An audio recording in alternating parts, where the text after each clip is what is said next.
महत्त्वाची बातमी, सीएसएमटी स्थानक परिसरात भीषण अपघात झालाय।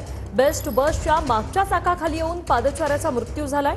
दुचाकीची धडक बसल्याने हा पादचारी रस्त्यावर पडल्याने पादचारी बेस्ट बसच्या मागच्या चाकाखाली सापडला आणि मागच्या चाकाखाली येऊन पादचाऱ्याचा मृत्यू झाल्याची माहिती आहे। एसटी स्थानकाच्या बाहेर एक घटना घडलेली आहे। एका वयोवृद्ध व्यक्तीचा बेस्टच्या बसच्या चाकाखाली येऊन मृत्यू झाल्याची घटना घडली आहे आणि ते ठिकाण याच ठिकाणी आहे।